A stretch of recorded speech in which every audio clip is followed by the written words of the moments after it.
I just got 3 things to say. God bless our troops. God bless America.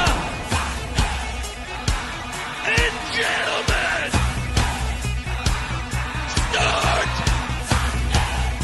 your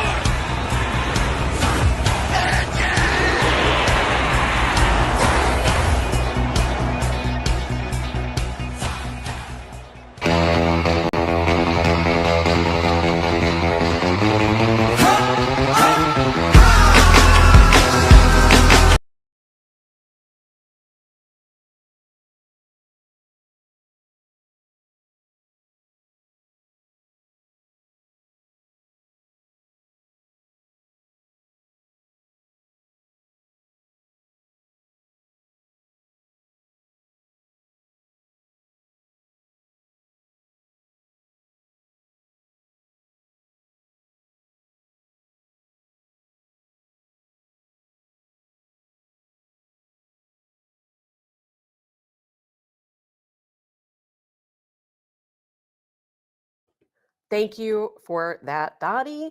I will start all over. I am Tabitha Hassell with Tabs on Tap. That's what kind of morning it's going to be, but thank God it's Friday, right? I was saying that I was having a little fun with those videos. I'm like, you just have to. And then I was saying that Dottie said that the gods were letting me on today. Maybe. I'm not sure what's going on, but I was having some technical issues again this morning. I think it's just my laptop, is what I was saying. I kind of wiggling the cords around, trying to get things moving. Good morning, Rob. And to you, of course, Dottie. Good morning, Charlie. Hopefully you can hear me now, because I have no excuses if you can't. Everything seems okay. I'll tell you, I don't know about you guys. I'm so glad it's Friday. I'm always glad it's Friday, but especially today for a lot of different reasons. One, because I need a Friday. I have had such a busy week. I worked in Columbia, Missouri. I left here right after the show on Tuesday. I worked pretty much nonstop Tuesday, Wednesday, Thursday. And then finally today, I'm like, I can relax a little bit, but I got a lot going on today. I don't know if you guys are hockey fans. I know most of you probably are, aren't we always? And hockey, I'll tell you, I've got to be careful what I say here because I don't want anybody to yell at me. But I would say by and large, hockey people are with us. They're one of us. I don't care what country they come from. They're with us. There might be the kind of person out here and there that feel differently than we do, but most of them feel exactly like we do in many ways. So I'm always happy to spend my time with some of my hockey buddies. This weekend, of course, is the Amateur Hockey Hall of Fame. It is their annual banquet. It is so much fun. It is on Saturday. There's going to be some amazing award recipients that are going to be accepting their honor they're part, of course, in local hockey. It is such a great time. I've posted the flyer for it many times on my Facebook page. There are still seats available if anybody is interested in attending. It's a really good time, especially if you're a hockey fan, to come out and meet some of your favorite people and kind of honor that community of local hockey. And if you're familiar, of course, again, with local hockey and even, of course, the NHL, you'll know that a lot of our local hockey players ended up growing up and becoming NHL players. Of course, I don't know a lot about hockey, the game, quite honestly. I have never watched a hockey game before. I volunteer for a lot of different organizations and have a lot of fun, but I am not somebody who is into sports. I've never watched a hockey game. I've been, as a matter of fact, somebody I had a relationship with used to give me free tickets all the time, to their suite and to the seats below their suite. And then they stopped giving them to me because they would be up behind me watching and I'd be on my phone the whole time. They're like, I'm not wasting any more tickets on you, which I agreed with wholeheartedly. But seriously, it's a great time. If you have a free night on Saturday, come out. It starts at 4 o'clock. The doors open. We have a little cocktail reception, full sit down dinner, a couple speeches from your favorite folks, and then we have an after party bar. It's actually a nice sit down dinner, open bar until 11 p.m. So again, check out my Facebook page if you are interested in attending. A really great time. And so anyway, lots to talk about today since I was not here yesterday. Lots to talk about today. A little bit of, I hate to talk about the same things I planned on talking about yesterday because I always feel like that's old news. There's new news to talk about, and there is new news to talk about, but I'm not really hearing anyone talk about some of the stuff I was going to talk about yesterday. So I don't really feel like it's old news because there's a lot going on, a lot of talk that, and hopefully Colonel Joe Adams, we are planning for him to join us next Monday. I hope that he does because I really want to talk to him about this and get his feel, for the information that I have been given. But I am told that the United States is under direct threat of the cartels, not only the Venezuelan cartels, but the Mexican cartels as well, or any cartels coming up, of course, from Latin America.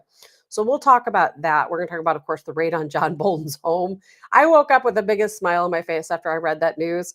We're going to talk about that. We're going to talk about some weird weather phenomena that is going on right now, which is just really strange. There's some strange stuff happening.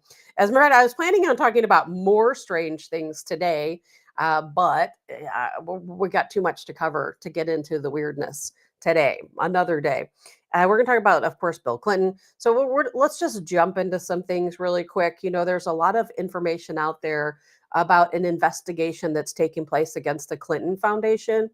No surprise here, but there's a lot of talk that the Clinton Foundation was actually just a front for terrorism activities. I'm not sure that, that would surprise anyone. And I can't say that that's true at this point.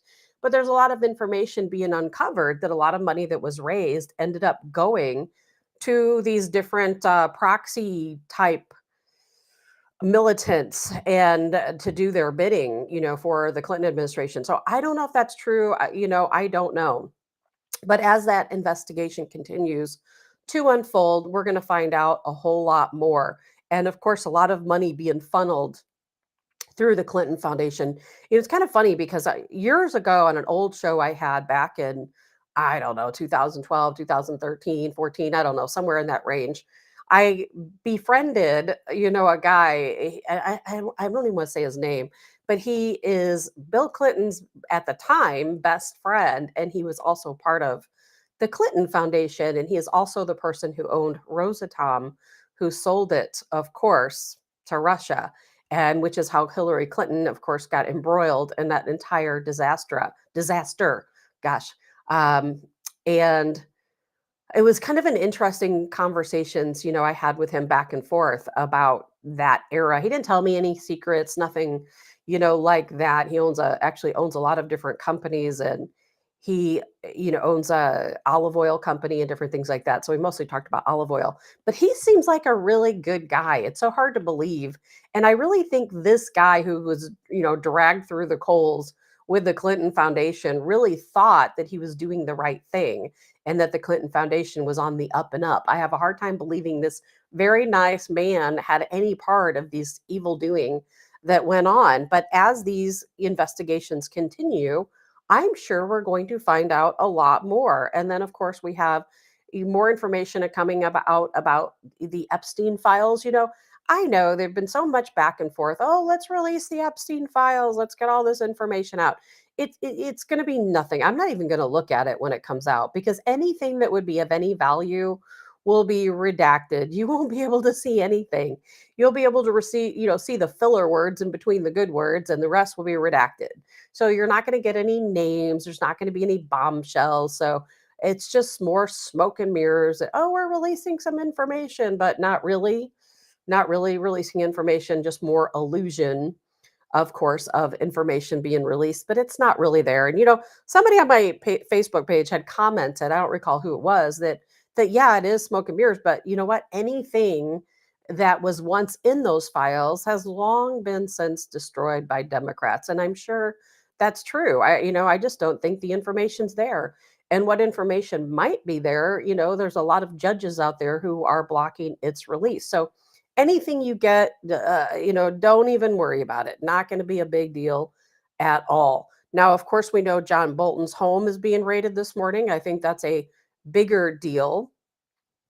And I can see that Facebook just doesn't like me. I had a hard time getting Facebook to come on today.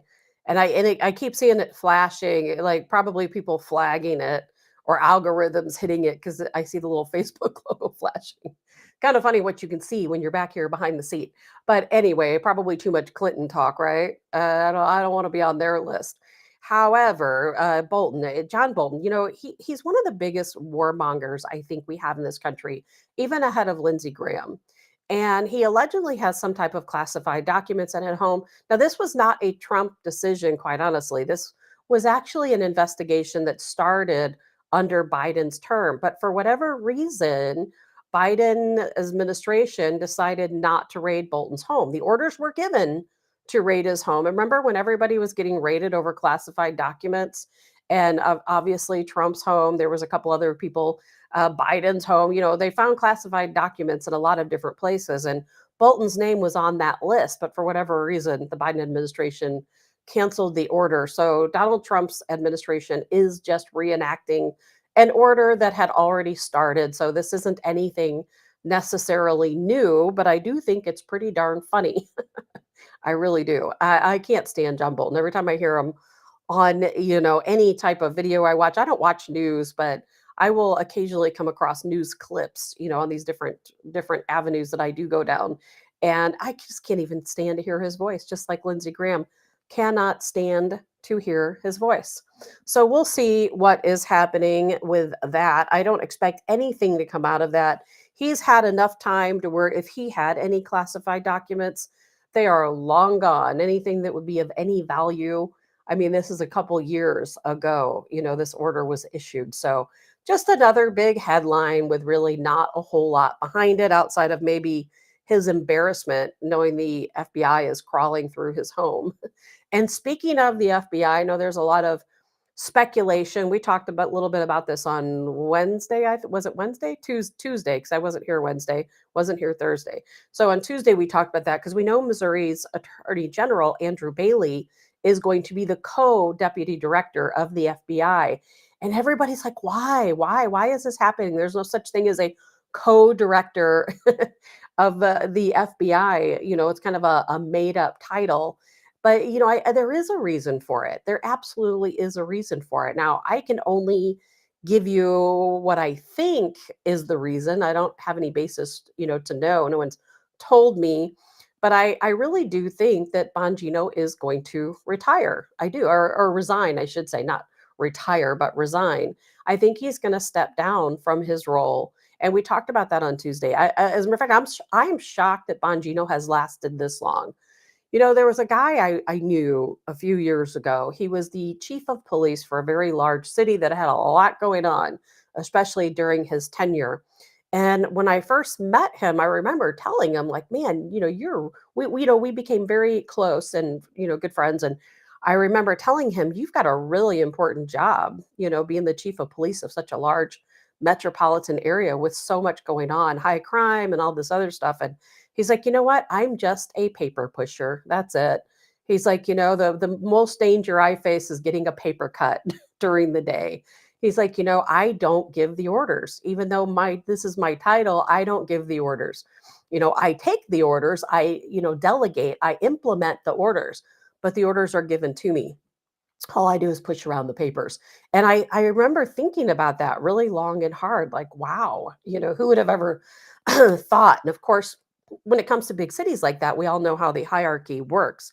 It's usually the mayor's staff, city council, these are the people coming together and creating these orders. And then, of course, the police chief just has to follow those orders given to them by the mayor. I don't think it should be that way. I certainly think the mayor should have absolutely nothing to do with policing. That's for sure. But they often do. They often do. And it's kind of a shame. But I think that Dan Bongino's role and Kash Patel's role is very similar. I think that they are being given orders or, paper pushers. And I don't mean that in any derogatory term. I think both of them got into that position because they want to make a difference, is because they want to do good by Americans. They want to change the system. But I think they probably have both realized pretty quick that it doesn't really work that way, that you're put into this position. It's more of an administrative type position. You're given orders, you delegate orders, you're pushing a lot of papers around. And that's pretty much it. Any ideas you come up with are probably going to be met with, you know what, that's not your job to decide. And it's kind of fortunate that that is the case, but I do think it is the case. And I don't know what is going on. Sorry with my system here, but if you're there, I'm not sure what's going on. Dottie, Dan is more valuable as a podcaster. You're right, Dottie. He is much more valuable as a podcaster. And it's not even about the money, because if it were about the money, he would have never accepted the job. So by me saying he's going to probably step down and resign, it's not because of the money, it's because he wants to serve a greater purpose, and that greater purpose is not going to be served by sitting behind a desk pushing papers and delegating tasks that are given to him, not tasks he's coming up with himself. You're not hired in that position to be the idea man. You're hired into that position to implement the ideas of someone else, far above you, sometimes straight from the, of course, administration of the White House. So I see what's happening here is that Andrew Bailey was hired as co-deputy director so that he can ease into that role. They bring him in, show him the ropes, and then Bongino's going to say, you know what, I'm going to go back to podcasting. And you know what would be fantastic about that is, as a podcaster, he can tell us so many different things. And I realize he's bound. He's not going to violate any oath that he's made. He's not going to tell us things he's not supposed to tell us, but he is going to come back with a completely different perspective, because we all sit back and we all think, well, this is what this person does. That's what this person does. We think we know, what all's going on in these offices and in these positions. And he's going to come back with a completely different experience level. And I think that's going to translate so well into his podcast. And I think he's going to have more viewers than ever before, just because we know that he knows, even if he can't say anything. So I am looking forward to Andrew Bailey taking over as the director of the FBI. I think he'll do a fantastic job pushing those papers and delegating those tasks.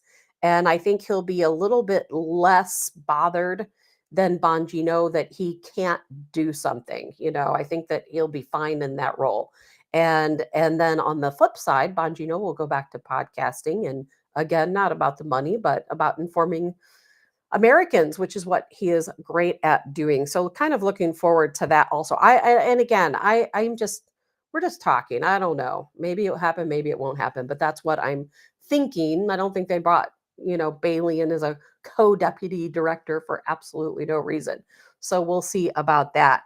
You know, and I apologize again. I'm having a lot of problems with my feed. I hope you guys can hear me. Gavin Newsom, to throw things into the mix. I think you guys saw the redistricting in Texas would give Republicans 5 more seats. Gavin Newsom absolutely determined to gain those 5 seats back for Democrats. So 5 seats for Republicans in Texas, 5 seats for Democrats in California. The problem is that California is not the way that it used to be. We think of California as being so incredibly liberal, and it is, to a large degree. But we have to remember that it was a very close margin during the election, that California was not far from being red. And again, I get Illinois and California mixed up. I need to go back at some point and look at my notes from back then. But one was lost by 11% and one was 4%. I think that it was Illinois that lost by 4% and California by 11, but it could be reversed. But either way, both states, Illinois and California, were that close to flipping to red, that close. And so I don't think it's out of the realm of possibility that someday both states will be red, because, I think we all know in the end that the Republican Party, or I should say conservatives, I don't feel like I'm a Republican, but we have the best interest for the country in mind. Whether people know it or don't know it, it is definitely the best interest for our country. And liberals are emotional. They rule with emotion. They're worried about hurting people's feelings, violating people's rights, and that is above and beyond the rights and feelings of Americans. And so that's when we come into a problem. And of course, that's also why the Democrat Party is dead or dying, as you've heard so many people recently talk about. Even Cuomo said the same thing. He's like, the Democrat Party is dying, and we're certainly going to talk about that. Dottie says everything seems to be going fine on X. Thank you for that, Dottie, because it's hard for me to know. I don't have any way to see it. I just keep seeing little blips up in the corner on Facebook. Everything else looks fine. And so I want you to hear this. This is a message from Gavin Newsom's wife, and this goes exactly to show how they rule with emotion. And it's obvious why these two together. She's a very beautiful woman. She's probably very nice, but at the same time, she's ruling and thinking, just like Gavin Newsom does, by emotion. And this, what she's saying here, is exactly why the Democrat Party is dead. So take a listen here. We are a country of immigrants. That is just a fact. It is who we are. And yet here we are watching families be targeted, watched, hunted, farm workers being chased across fields. These are some of the hardest working people on earth, and they literally feed the nation. Shame on this federal administration for doing this. Shame on them for choosing cruelty, for terrifying families, ruining children's lives just to make a political point. Whose interpretation of Christian values is this? What happened to being the party of family values? This shouldn't be about politics. This should be about people, their well-being, our shared humanity. If you could see these families, hear from them, these moms, their children. Today I heard from community members who have lost loved ones to suicide because of the trauma and pain being inflicted on the immigrant community. If you looked into their eyes, you would understand, you would feel it. You would know this was wrong. We have to do better. Okay, that's coming from a woman whose husband just cut off the water supply to farmers and ranchers so they cannot, give water to their livestock or irrigate their farms. Okay, but she's so worried about the people who are going to be picking the crops and taking care of the livestock, but there won't be any crops or livestock left if this continues. And she's right. We are absolutely a country of immigrants, no question about it. In my own heritage, some of my family members were Native American. I had a family member that came over from Ireland. My dad's family came over from originally England, then Barbados, and came over and fought in the Revolutionary War. So, we all come from different places and usually a big hodgepodge of different things. And I do feel that here in America, our culture is based on immigration, and we are so lucky for that we have the Italians and the Greeks and the Hispanics and everyone Irish, everybody coming together, for so many, different reasons culturally. That's fantastic. But guess what? Do it legally. Do it legally. That's all we're asking. We're not saying don't come over. We're just saying if you come over, just do it legally. That's all. I am more than happy to welcome people into our country from anywhere in the world if they do so legally, because it's our right to know who is coming in our door, right? Just like your home, just like your property. Why are you here? Why do you want to be here? What are you going to do while you're here? What's your purpose? Where do you see your future when you're here? Those are perfectly legitimate questions to ask. And, at this point, we've deported 1.6 million people, and we've just, things are moving so fast. We have, what was it, 50,000 50 no gosh what was it 50 was it 50 million? I'd have to go back and look at my notes of visas that are currently in our country are being examined. It has to be 50,000, right? Not million. 50,000 visas being examined right now to wonder, why are you here? What are you doing here? And then we of course just learned that we have our truck drivers, after that bad accident that we talked about earlier this week. Now there will be no more CDL license given to people who are here on a visa. Not going to happen again. Now it probably will happen again if they go to California or some of these other states, but Trump's administration said no more. Not going to happen. If you're not here legally, you are not going to hold a CDL license. Now that's going forward. So I don't know about the folks who are already driving, of course. And Kimberly, good morning, Kimberly. Kimberly says, so fake. Bad actress. Yes. And thank you, Kimberly, from reporting from YouTube. I appreciate that. I think it's just Facebook I'm having a problem with.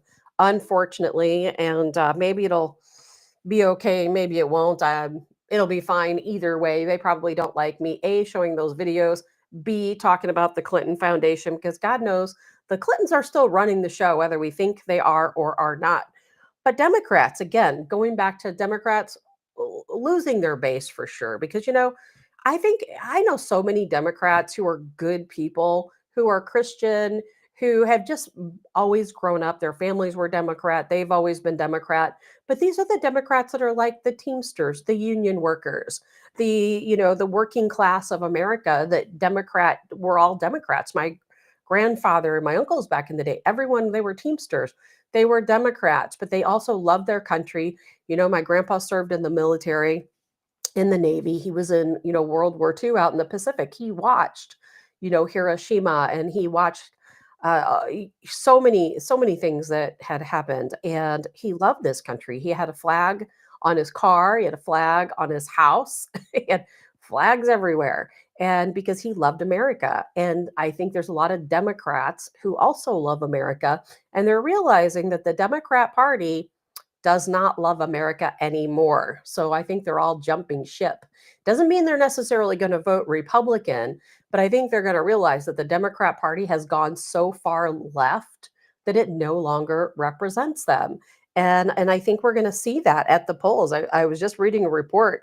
The reason why so many people are coming out and saying the Democrat Party is dead is because in the past 4 years, this is a fact, in the past 4 years, the Republican Party has surged by 4.5 million registered voters. 4.5 million people have voted to be a Republican, to vote Republican in elections over the past 4 years. Now, that's undoubtedly because they're tired of the super far left rhetoric, right? And look at Cracker Barrel just as a perfect example. A perfect example. They went woke, and guess what happened? Guess what happened? They've lost $200 million. Think about that. Just in the past couple of days, they've lost $200 million because they don't understand. Democrats, the reason why they've lost their party, the reason why they're losing in general is because they don't understand that they are the minority. They continue to think they are the majority. They don't believe the map when they see it. Like when you see that big map and it's all red with just a little bit of smattering of blue here or there in certain cities, they think that's fake and it's wrong, but it's not, it's real. And so what they're doing is these different companies, they think, oh, well, we need to cater to the majority, which of course is the liberal folks in this country. They don't realize that the that the super liberal people, there's only 2%, maybe 3%. It's growing a little bit on the very far left who actually believe in DEI and all this craziness. And the rest of America, we just want to live. That's all. We just want to live like Americans. And then taking, of course, the Cracker Barrel logo and changing it, taking out one of the original founders, I think his name was Herschel, taking out the barrel. I mean, it's literally called Cracker Barrel. They took out the barrel. And what do people go to Cracker Barrel for? I personally, I know there's people who like Cracker Barrel food. I personally don't. If I can cook it at home, I don't go to a restaurant to get it. But you go for the nostalgia, right? You go for the nostalgia. You sit down, you get biscuits and corn muffins, and you're looking at all the nostalgia on the walls. I love looking at that stuff on the walls. You're in their old Cracker Barrel store looking at old candies and crafts and things that you just don't see anywhere else. It's like going into an old mercantile store, general store from back in the day. And they have very unique items there. Well, all that's gone. It's not there anymore. They're changing everything. Now it just looks plain. I always thought to begin with that Cracker Barrel, when you go inside, their tables are so unhospitable. There's no ambiance there, but all the nostalgia on the walls, made the ambiance. But now it's all gone. So people don't want it. They're not buying it. So guess what happened? As we expected, $200 million loss. And what do you think Cracker Barrel is going to do? I mean, are they just going to continue on with this fiasco? Are they going to realize, gee, maybe the people who come in and want the nostalgia and the biscuits and the fried chicken and the, what are they, the potato casserole, maybe those folks are actually the Republicans that that have been our customers for all these years, but they don't get it any more than anyone else, right? I know Target fired their CEO that took them woke because it pretty much destroyed Target, and it's just happening all over. So yes, the Democrat Party is definitely dead. And if you're a Democrat and you don't, if you believe in, four or 500,000 abortions every year, if you believe that you should teach children that they're not born with any certain gender, that they can choose their gender, if you believe that little boys should be allowed in little girls' locker rooms, or that men should compete in women's sports and beauty pageants and anything else that has been largely women cheerleading, then you know what? You probably are all for these DEI policies. But the fact is that you belong in that 2 to 3% category on the very far left. And you don't realize it yet, but you are definitely the minority, not the majority. And until Democrats realize that they are the minority, not the majority, they're never going to get it right. And they're just going to continue to learn these lessons. It's really sad. And it's unfortunate because I know some Democrats who are good people. And I know they're sitting back right now thinking, I don't like Donald Trump. I'm not going to be Republican, but I'm also not somebody who believes in 500,000 abortions every year and all this other nonsense. And they're probably not sure where to go. And I get it, because that's where I have felt for a very long time. And that's why I call us the middle of the roaders. And I do think that people like that are Democrats who don't believe in all of this nonsense on the very fringe, far left, and us people who are more conservative, but we're not like Mitt Romney or Paul Ryan conservative, then we could all somewhere meet in the middle. We all want the same things, is how I feel. I call us all middle of the roaders because I am definitely not a Republican. I don't identify as a Republican. I am not a Republican Party. That's a Mitt Romney, Paul Ryan, George Bush. That's the Republican Party. That's not where I belong. I don't know about you guys, but I don't side with those folks. And so I don't know. We'll see how we'll see how it plays out. But I'll be very curious to see what Cracker Barrel does. I don't think it's going to go well for them. I would love to see how many liberals are coming in to dine at Cracker Barrel. I would really love to know that. It is kind of funny. It's almost like, I'm not even going to go down the analogy road. I was going to, but I'm like, I'm just going to leave it alone. But they're going to have to eventually learn their lessons. You would think that they already did, but they don't. They do not get it. They do not get it. Anyway, lots more to talk about. And I'm really concerned about something that I think we have to talk about. And I wish Colonel Joe Adams was with us. We'll talk hopefully to him on Monday about the same situation. You're not going to necessarily see all of this in the news because this is told to me by someone that I know who I feel like I can trust. And I asked them, I'm like, what's going on? We have all these warships. We have 4,000 Marines on a fleet of ships outside of Venezuela, right outside of Venezuela. We have troops on our southern border, a lot of troops on our southern border that have been given orders to go after the cartels. And again, our ships of 4,000 Marines given orders to go after the cartels in Venezuela. And I'm like, well, why would we do that? Our southern border is pretty much closed. I know that illegal crossings are down to the single digits now. So why do we need all of these troops stationed on our southern border and over in this fleet of ships, outside of Venezuela? It doesn't make any sense to me, because what are they going to do? Is Venezuela, how do they get people over here now with our southern border closed? And of course, we've got a lot of patrol on our northern border as well. And I was told, well, because there's something brewing. And now again, I can't prove this. I don't have a link to show you. I don't have a source to give you. So right now, take it with a grain of salt. But I am told that we're under direct threat from the cartels, that the cartels have threatened United States, have threatened Americans, that they were going to potentially invade our country. And by invade, I mean like a real invasion, not that they're going to sneak across our, border and bring drugs in, or, traffic people in, that we're under a real threat, because we've to think about what we've done. When you really think about it, what are the cartels about? They're about money, right? They're about money. Billions of dollars they're bringing in every week. Well, guess what we just did? We cut their funding. So now we don't have Venezuelan cartels in the United States. We still have some, but we don't have them in quite the degree that we did here in the United States, sending money back home or, bringing in millions to billions of dollars back into Venezuela. Of course, and that's of course why Pam Bondi said we have that, what was it, a $50 million target for Venezuelan President Nicolas Maduro, because they believe that the gangs are here. They're funneling money back to Venezuela, to the government. And then we have the cartels, of course, coming across our southern border. And we know they're very legit in the trade of drugs and human trafficking and so on. And that's money that's not going back into their country.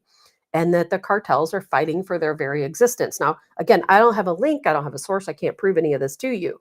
But I am told, of course, that the orders have been given that if anything occurs, that we are to attack, and that there's no holds back. There's nobody waiting, to make that call. That they've been given approval that if something happens, you are okay to attack, which could mean, and we know they've been planning. Our government's been planning something for a long time, right? For a long time, because we know, and gosh, we've talked about this with Colonel Adams numerous times, how we've had those reconnaissance flights, over the southern border into Mexico, and they're mapping out cartels. We have special operations forces over in Mexico.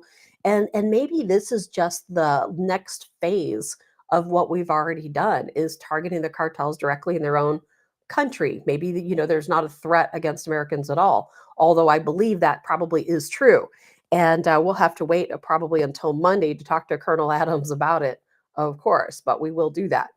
And so I guess, I don't know what is going on here. I don't know if any of you guys are on Facebook, but my Facebook is dinging at me. If you're on Facebook, please say something in the comment line. But I don't think you guys are with me anymore. But that's okay. We're talking about a lot of important things today. And of course, a lot of social media doesn't like it, but it could be fine. I'm just not sure. It just doesn't look fine. It's red on my screen, which usually means it's not on. But either way, still more things to talk about. Speaking of what's going on in our country, in crime, I think most of you guys have heard that that the Trump administration has, and Eric Schmidt, of course, our very own Missouri's Eric Schmidt, made this announcement that guess what? There's going to be extra special attention paid to the city of St. Louis. That's not unusual. Donald Trump under his last term did the same thing. They had these multi-jurisdictional task forces that came in to the city of St. Louis, and they were arresting, sex offenders, they were arresting child predators, they were arresting the most violent criminals, and they were arresting them federally. We all remember Kimmy, right, from back in the day, and she wasn't doing her job as a St. Louis City prosecutor, and so therefore the feds had to step in. They had to make these arrests, and they were prosecuting these folks, pulling them off the streets, prosecuting them federally, sending them to prisons because the prison beds are full. Believe it or not, it's hard to believe, but the beds are full. And so they were taking these people, sorry, my hair in my face. They were taking these people and trying to find beds anywhere they could. A good friend of mine told me the whole story while it was happening. And, Indiana, Kentucky, Texas, Oklahoma, wherever they could find an open bed, they were transporting these people to, just to get them off the streets of St. Louis. And it did make St. Louis a safer place. But of course, it didn't handle all of St. Louis crime. If you are like me, the first thing I do in the morning is I get online and I do not watch the news. The news isn't going to tell you everything you want to know. And so as a matter of fact, I have a TV sitting behind my camera that I have maybe turned on twice ever in the past 3 years. And so we know crime is still happening. We see the shootouts. We know police are every day, exchanging gunfire with various folks across the city of St. Louis. And that's probably not going to change anytime soon. But it's so nice to know that, of course, the Trump administration is putting St. Louis up first above a lot of these other cities. But, that's going to change too. We're going to tackle violent crime in the city of St. Louis as it should be, because people have the right to live peacefully. And you can't do that when there's gangs running around your town. But then we're also getting ready to go into these sanctuary cities. I know ICE just said they're heading into Boston. Boston mayor refuses to allow ICE in to make arrests. They said, you know what? We don't listen to you. We're going to do what we need to do. We're coming into Boston. As a matter of fact, we're going to send more agents into Boston than anywhere else, ICE agents, because we're not going to allow you to go above and beyond the law. And so we're going to see some crackdowns in crime there. Washington, D.C., people are freaking out in D.C. I should say the criminals are freaking out because the people who live there love it. They love it. They're actually finally free. Now, I did not see Donald Trump walking yesterday through with these patrols through Washington, D.C. I did not see it. And I know a lot of Democrats I did see complained about it because they were all saying, oh, if he was so worried about his, health and so worried about his safety, he wouldn't be out walking the streets of DC. Well, I'll tell you what, that was the safest place he could be, because right now there are at least 1,000 National Guard troops in Washington, D.C. The Secret Service has been deputized to also make arrests and act in a manner to remove criminals from Washington, D.C. I've heard another 1,000 National Guard arriving daily. So I think it'll end up being 1,000 altogether. Various states have pledged some members of their National Guard to come to Washington, D.C. And they're going to do this one city at a time. And I think it was kind of interesting that they deputized the National Guard. They deputized the Secret Service. So we've always talked, and we'll talk about this too, of course, Colonel Adams of the Washington Guard on Monday also, is what does it mean to deputize the National Guard, to deputize the Secret Service? There's something to that. And now, we've always talked about the National Guard having to stand back. They're there as a deterrent. They bring their tanks in, and that's supposed to deter crime. They try to block federal buildings. Their goal generally is only to protect federal buildings, federal property. But in this case, I think they're going to be able to do a lot more. So we'll see how all of that works out. And I'm sure the mayor of Washington, D.C. does not want all of these people in her town. But if you think they're freaking out now, wait till the next 1,000 National Guard members arrive, which will be fantastic to have those troops there. So lots going on. I wanted to go through, it's kind of funny. I was reading through some different things, and there's so much going on. It's like I'm trying to think of where to even start, just because there is so much, and I'm watching my screen. So sorry if I see a little distracted. It keeps bleeping at me, and I don't know what's happening. But either way, lots more to talk about. Speaking of crime, I want to show you this. I've talked to you guys many times before about the time I've spent, in California and how everything's locked up. Well, this woman, I don't know who she is.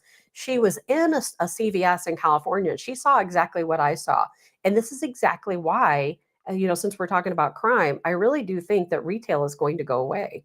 It is going to be easier and more beneficial to order online, order, pickup, delivery, versus actually going into store. Because how in the world are you going to get the items you need when everything's behind glass? Like, I'm going to go later today to CVS actually. And when I get to CVS here, around where I live, there's nothing locked up. I have free roam of the store. I'll take my little basket and I'll be buying my little items and putting them in my basket, going up to the checkout. Now, they used to have a self-checkout at the CVS. It's not in my town because we don't have anything here, but a little bit further out. But they closed that. Now you do have to go to a register, which is good. I don't think the theft in this area is that bad, but I could be wrong. But in California, it's absolutely insane. So take a look at this video here. This will show you exactly what I saw when I was there. And this isn't just CVS. This is everywhere. Can someone explain to me why all of the stores, this is CVS in California, have literally everything locked up to where you have to call an associate? Like, the entire aisles. I can't even shop. Like, I might as well just shop online at this point. There's another aisle with mostly everything locked up. Not everything, but mostly. Who feels like calling an associate to follow them around and unlock the things so that they can shop?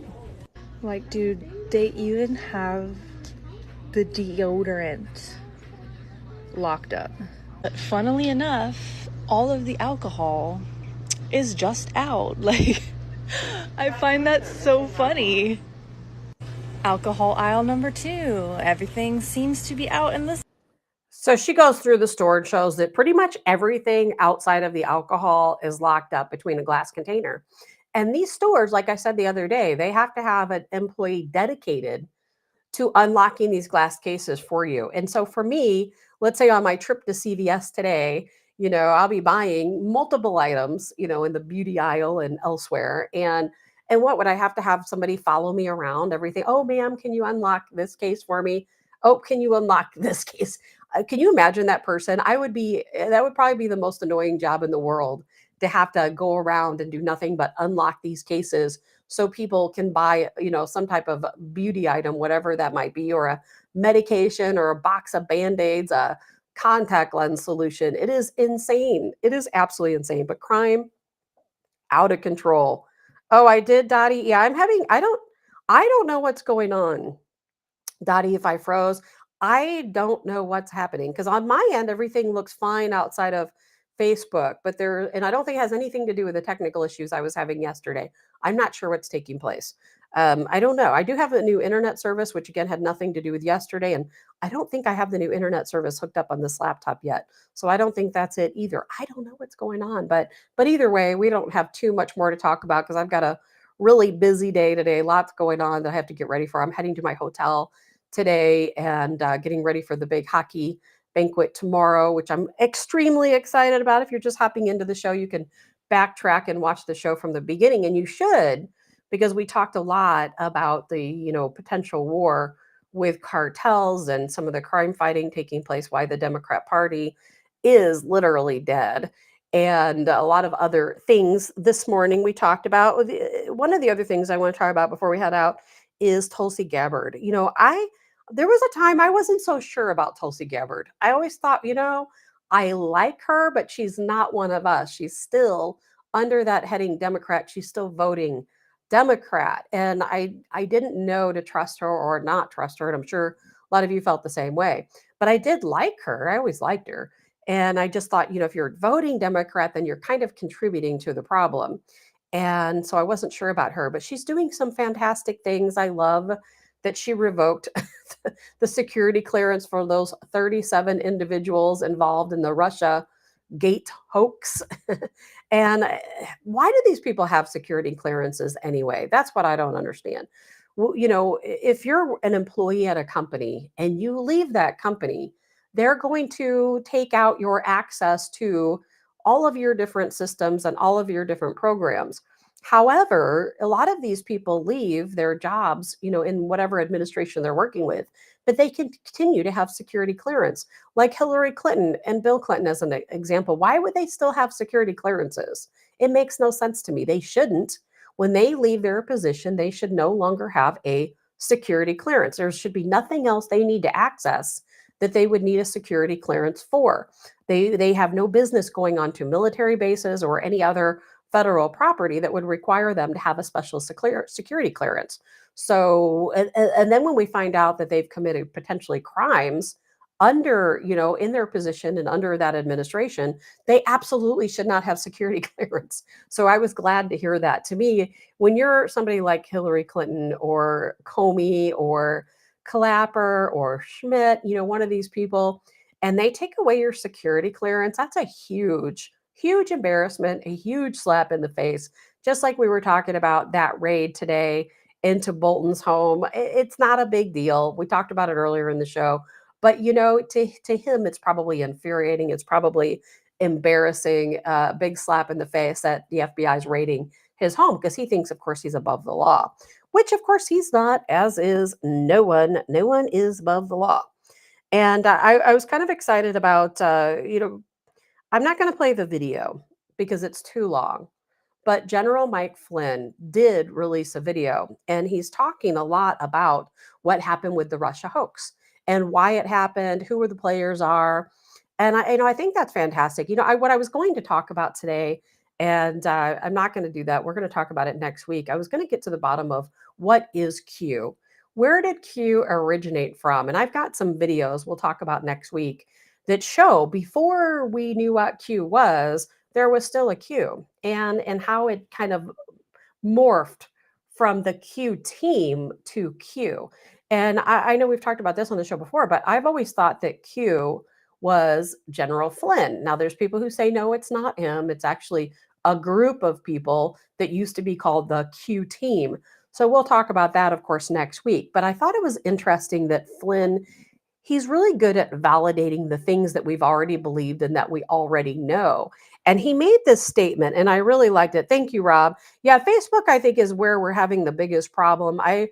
Somebody messaged me and they said, the show is not on Facebook. So I don't know if it is or is not, but people are telling me it is not. But it is on X, it is on YouTube. I don't know what's going on over at Facebook. But anyway, I thought this was interesting that General Flynn made this post. He said, Ukraine is a hub for child trafficking, money laundering, and illegal biolabs. Victoria Nuland confirmed it. Now look, Ukrainian officials are buying luxury homes. I don't think that any of that is a surprise for us. I know I've been saying it on this show since long before the invasion from Russia into Ukraine. We've talked about it many, many times. If you've followed me over the years in different shows I've been on, we've always talked about what a Ukrainian businessman is and what the Bidens were doing over in Ukraine long before Joe Biden was a vice president. He had business dealings over in Ukraine. So we know that Europe wants to protect and Democrats want to protect all of the secrets, everything that's going on in Ukraine. And that's what all this is about. We've talked so much about the back and forth between Putin and Zelensky and Trump trying to make peace. And of course, Zelensky at this point has said, we're not conceding any land. We're not agreeing to anything that Russia wants. Zelensky has refused to go to Moscow, probably because he knows if he goes to Moscow, he'll probably never leave Moscow. And so he has refused to go. This is just all stalling out once again. I do think things will turn around. I see the Europeans starting to realize that, hey, we're going to bankrupt ourselves if we continue. So the only thing I can think of is the secrets they're protecting are bigger than their entire country and what their countries are worth, because they're buying billions of dollars worth of weapons from the United States, as we talked about, earlier this week, and sending those weapons to Ukraine. Now, Donald Trump is a very smart man because he said, you know what, I'm not bankrupting America any more than we already have by sending all of these weapons to Ukraine. But if the Europeans want to bankrupt themselves, let them do it. You know why? Because that just gives us the one up on them, because those people, again, they don't like us. They do not like us. They don't like Donald Trump. I don't care what kind of fake charade they're putting on outside of, Italy's Giorgia Meloni. Those people don't like us, and they think we're all a bunch of fascists. I just watched a video today. I'm not going to show it. I was going to, but I have a video of a guy getting arrested. There were some people protesting. I don't know if it was a mosque. There was something going on. They were protesting. To me, it looked like an ISIS parade, but I don't really know what it was. And this guy yelled out, "I love bacon." And then immediately they arrested him and took him away just because he said, "I love bacon."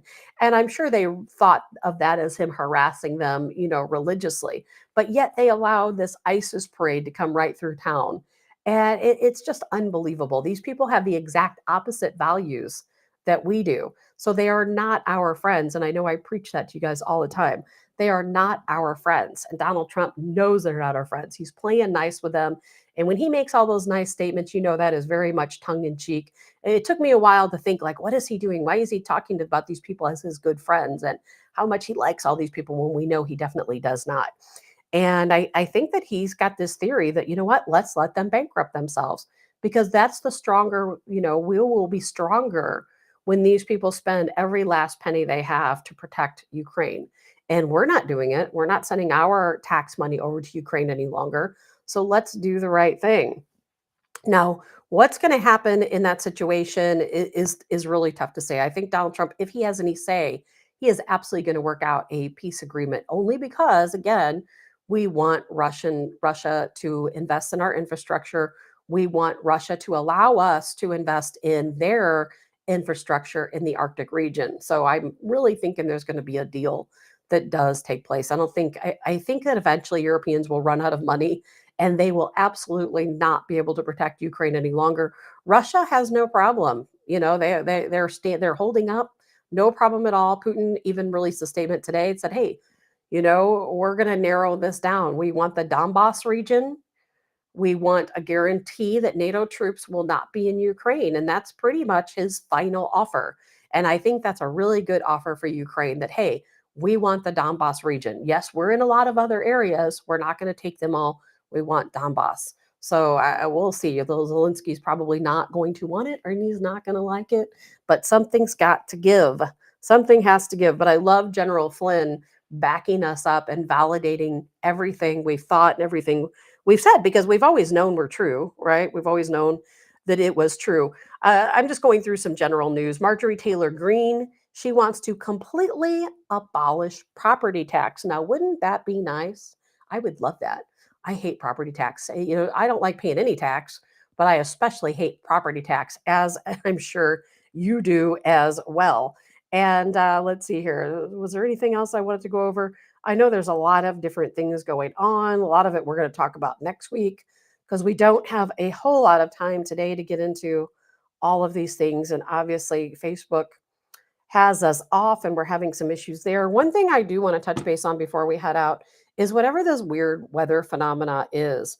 I don't know what's going on. A lot of you have probably seen it. It's these big rings that people are saying, oh, it's HARP, it's CERN. I don't really know what it is. What I do know is we haven't had rain in my area in a very, very long time. Everything is dry. The grass is dying.